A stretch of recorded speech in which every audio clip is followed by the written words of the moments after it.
نحمده ونصلي ونسلم على رسوله الكريم اما بعد فاعوذ بالله من الشيطان الرجيم بسم الله الرحمن الرحيم فاذا بلغنا اجلهن فامسكوهن بمعروف او فارقوهن بمعروف۔ پارہ نمبر 28 سورہ طلاق، رکوع 1 آیت نمبر 2۔ اجلہن میں لفظ اجل بمعنی عدت ہے، اور بلغنا بلوغ سے مراد عدت کا اختتام کے قریب ہونا ہے، اور یہ طلاق کے متعلق 5واں حکم ہے کہ جب مطلقہ معتدہ کی عدت ختم ہونے کے قریب ہو جائے یا مطلقہ معتدہ کی عدت ختم ہونے کے قریب پہنچے اور نکاح سے نکلنے کا وقت آ جائے تو اس وقت وقتی تأثرات، غم، غصہ، جلال، گلے، شکوے، ان تمام کیفیات بھی ختم کرنا چاہیے، اور اس وقت سنجیدگی سے، تحمل سے، بردباری سے، تدبر سے غور کرنا چاہیے، فکر کرنا چاہیے کہ اس بیوی کو میں نے نکاح میں رکھنا ہے یا اس نکاح کو مکمل طور پر بالکلیہ ختم کرنا ہے۔ دونوں صورتوں میں کون سی صورت بہتر ہے؟ رکھنا بہتر ہے یا فارغ کرنا بہتر ہے؟ اگر نکاح میں رکھنے کی رائے قائم ہو جائے اور آپ کی رائے یہ ہو جائے کہ اس بیوی کو میں نے رکھنا ہے، تو احسن طریقے سے، بہتر طریقے سے ان کو رکھا جائے، اور اس کی تفصیلات اگلی آیت میں ہے، اور حدیث شریف کے مطابق زبان سے آپ کہہ دیجئے کہ میں نے اپنے طلاق سے رجوع کر لی، میں اپنی بیوی کی طرف رجوع کرتا ہوں، یہ میری بیوی ہے، اور اس پر 2 گواہ بھی بنا لو۔ اور اگر نکاح کو مکمل طور پر ختم کرنا ہے تو خوش اخلاقی سے، خوبصورتی کے ساتھ ان کو آزاد کرے، عورت کو، اور جب عدت ختم ہو جائے تو پھر یہ عورت آزاد ہے، خود مختار ہے، جہاں چاہے، جس کے ساتھ چاہے نکاح کر لے شریعت مطہرہ کے مطابق۔ اور پھر گزشتہ خاون، یہ ابھی گزشتہ خاون ہو گیا جب عدت کمپلیٹ ہوا، گزشتہ خاون کو کسی قسم کی عمل دخل کرنے کا اختیار نہیں ہے، وہ یہ پابندی نہیں لگا سکتا کہ ان کے ساتھ نکاح کرو، ان کے ساتھ نہ کرو، ادھر جاؤ، ادھر نہ جاؤ۔ یہ ابھی آزاد ہے، خود مختار ہے، عدت اس کی مکمل ہو چکی ہے، یہ آپ کی نکاح سے نکل چکی ہے۔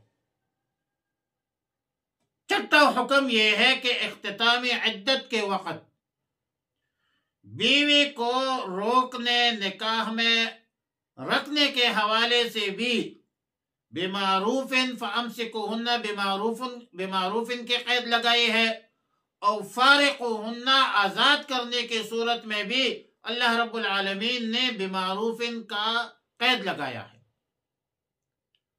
معروف کا لفظی معنی تو معروف ہے پہچانا ہوا طریقہ، دستور، اور مراد اس سے یہ ہے کہ جو طریقہ شریعت و سنت سے ثابت ہے، اسلام اور مسلمانوں کے مابین عام طور پر معروف ہے، مشہور ہے، اور وہ طریقہ یہ ہے کہ اگر نکاح میں رکھنا ہے اور رجوع کرنی ہے، رجعت طے کرنا ہے، زبانی طور پر یا عملی طور پر اس کو ایذا مت پہنچاؤ، اور نہ ان پر احسان جتلاؤ، اور پھر ان کی جو عملی کمزوری ہے، اخلاقی کمزوری ہے، جسمانی کمزوری ہے، جو طلاق کے سبب بن چکے ہیں اس پر آپ خود بھی صبر کرنے کا عزم کرے تاکہ وہ تلخیاں پیدا نہ ہوں. اور اگر آزاد کرنا ہے، آزاد کرنا طے ہوا ہے تو وہ بھی معروف ہے. بہتر تو یہ ہے کہ اس کو، بلکہ مسنون ہے، معروف یہ ہے کہ اس کو ذلیل اور خوار کر کے برا بلا کہہ کر گھر سے مت نکالو، بلکہ حسن اخلاق کے ساتھ رخصت کرو. وَمَتِّعُوهُنَّ عَلَى الْمُوسِعِ، وہ قرآن کی آیت ہے سورہ بقرہ کی، کہ جب وہ نکلتی ہے تو ایک جوڑا کپڑے کے دے دو، کوئی تحائف دے دو، عزت کے ساتھ رخصت کرو. اور اس نے آپ کے ساتھ وقت گزارا ہے، جس کی تفصیلات کتب فقہ میں موجود ہے. 7واں حکم، پہلی آیت لعل اللہ یحدث بعد ذلك امرا سے ضمنی طور پر مستفاد ایک مسئلہ مستنبط ہے. اور ان منشاء ربانی کے مطابق طلاق دینے کی مجبوری اگر پیش ہی آ جائے تو طلاق ایسے دی جائے جس میں رجعت کا حق باقی ہو.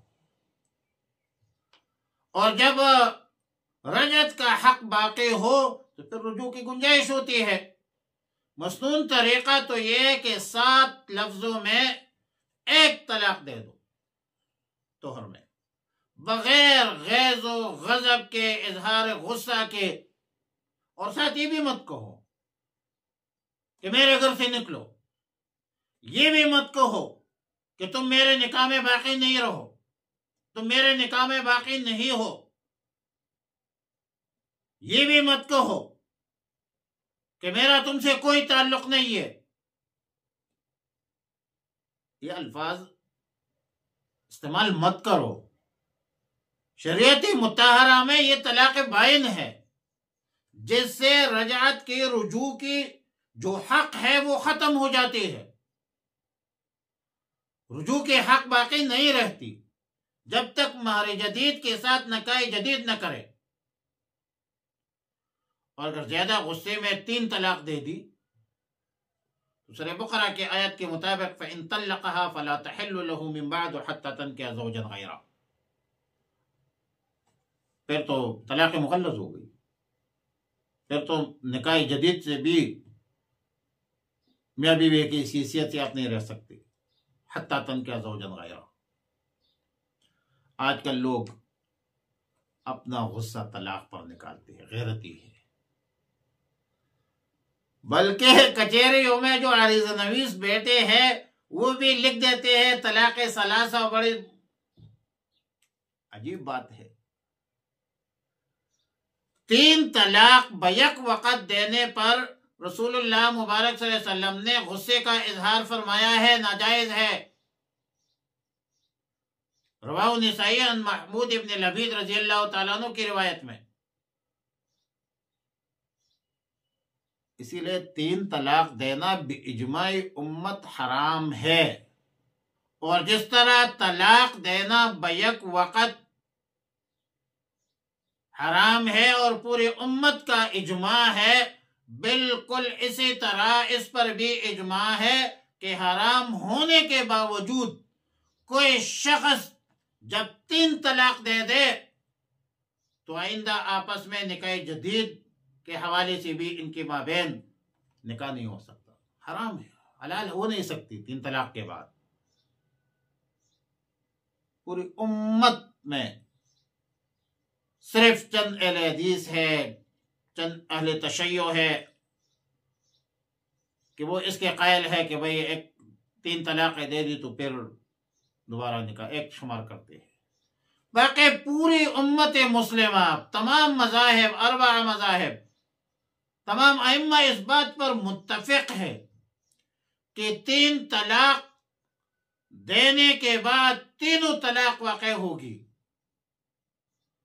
کیونکہ کسی فعل کے حرام ہونے سے اس کے آثار کا وقوع متاثر نہیں ہوتا. جیسا کوئی بندہ بھی گناہ قتل کرے تو ظاہر ہے کہ یہ فعل تو حرام ہے. قتل گناہ کبیرہ ہے. من قتل مؤمنا متعمدا فجزاؤه جہنم خالدا فیہا. لیکن میرے بھائی حرام ہونے کے باوجود اس مقتول نے بہرحال مرنا ہے. اب فعل تو حرام ہے لیکن اس کے آثار متاثر نہیں ہوتے. لہذا ہمیں شریعت کو دیکھنا چاہیے، قرآن و سنت کو دیکھنا چاہیے، اور امت مسلمہ کی اجماعی مسائل کو دیکھنا چاہیے، اسی پر عمل کرنا چاہیے. اللہم ربنا تقبل منا انک انت السمیع العلیم وتب علینا یا مولانا انک انت التواب الرحیم. اللہم احسن عاقبتنا فی الامور کلها واجرنا من خزي الدنيا وعذاب الآخرة. اللهم وفقنا لما